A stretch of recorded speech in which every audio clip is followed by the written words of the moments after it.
Hi, today we're going to talk about types of insulins, and we're going to talk about onset, peak, and duration of insulins, and some common orders that we utilize for medical management diabetes. So let's start with the short and fast acting insulin. Its onset is between 15, 20 to 30 minutes. Sometimes it can take a little bit longer, but that's about in general. Its peak is around 2 to 4 hours. And then the duration's between 5 and 8 hours. And so that is the fast acting or short acting are commonly used for medical management with a sliding scale or a scheduled or an insulin to carb ratio. So let's talk about the sliding scale. So the sliding scale, again, we use Novologapedra, Lispro, faster acting insulins.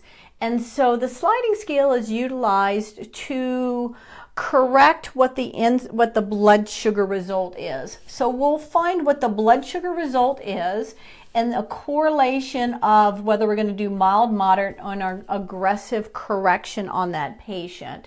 So we would be providing an amount of insulin to make available in the vascular system to be able to utilize the glucose or pull the glucose from the vascular system. The cells are able to utilize the glucose to function and lower the glucose in the vascular system.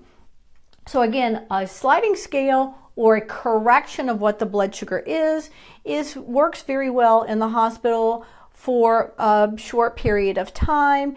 And then of course the goal is to determine what this person's insulin needs are and get them onto a combination of insulins that would similarly mimic what the pancreas may not be doing at this point in time. So again, the sliding scale, we call it a correction, but a correction would mean that we're allowing the blood glucose to become elevated and out of the target blood sugar ranges. So we are aware the CDC states that a blood glucose greater than 152 can put a person at risk for surgical site infections or poor wound healing. Also, when blood sugars reach about 170, the kidneys will start to diurese and urinate out extra glucose, but then also it can cause electrolyte imbalance. It's going to take the sodium potassium with it, so we may have electrolyte imbalances and abnormal ranges also. So again, the goal is to keep the blood sugar above 80 and less than 180 post-meal without too many big peaks out of those numbers. So the sliding scale works very well for a short period of time while we're determining how much insulin someone would require. The sliding scale works very well for insulin resistance also. When someone's on a prednisone, a steroid, they have an infection, inflammation, stress, and so again, we're providing a correction for that blood glucose level. And then also the sliding scale might be utilized, and you might see something called scheduled insulin. So the scheduled insulin is providing a set amount of insulin for the meal that a person's about to eat, and that's really considered an insulin to carb ratio. There's some general guidelines for that. It might be 1 unit for every 10 grams of carbohydrates. Sometimes we might do 1 unit for every 20 grams of carbohydrates. So a lot of times you might notice where someone has 4 units or 5 or 6 units with each meal, we're assuming that that person's going to take in at least 45 grams of carbohydrates, or a full meal might be up to 50 to 60 grams of carbohydrates. So again, we're providing a faster acting insulin that gets into the blood, and it's available for when that person eats the food. The glucose is broken down into glucose in the vascular system.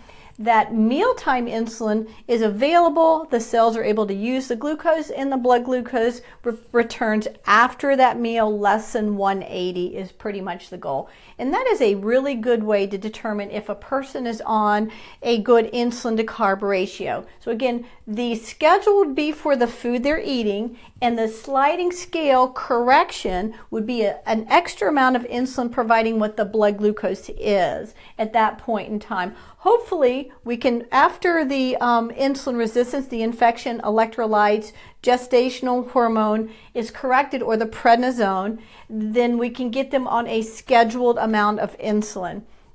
Another good common combination of insulin is a long-acting insulin. And long-acting insulins have a slight peak at about 8, but it really is pretty much steady. And many of the long-acting insulins work 12, 24, even up to, we have some that work up to 46 hours. So there's Levemir, Lantus, Basaglar, Soliqua, and some other new long-acting insulins.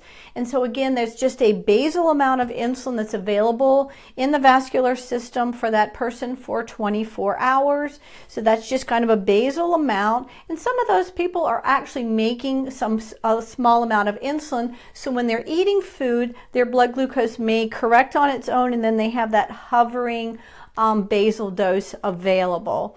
So it's important to make sure that our patients are aware that they are not on a low carb diet. They are on a consistent carb meal plan. And so that again is at least 45 grams of carbohydrates per meal. If they're not eating, they might require a supplement or snacks in between. If they have some slow digestion, they might need small frequent meals to ensure that there's a steady amount of glucose in along with those insulin doses. Another common insulin that we see utilized is NPH. It's an intermediate insulin, and that works onset around 1 to 3 hours, and it peaks about 8, and it is durations around 12 hours. It can be up to 16, 8 to 16, 12 hours. So a lot of patients are put on that so that they have fewer injections required, so they can take 2 injections a day and have enough of insulin available throughout the day and in between meals. Sometimes that's unpredictable, and if a person is not eating during a peak period, they may have an event of hypoglycemia. NPH is often utilized in gestational diabetes, and so that is provided during the gestational insulin resistant period of time to try and keep the blood glucose levels in target ranges. And for gestational patients, their blood glucose levels are a little bit tighter than in general guidelines, and that is provided by their primary care OB physician on what those tight blood glucose ranges are. But post-meal is quite a bit tighter during gestational diabetes than the post-meal less than 180. So I think there's around 120 to 140, and prior meal there is going to be closer to 90 instead of 80 to 130. Again, we're talking about trying to keep the vascular system between target ranges so that our red blood cells are healthy.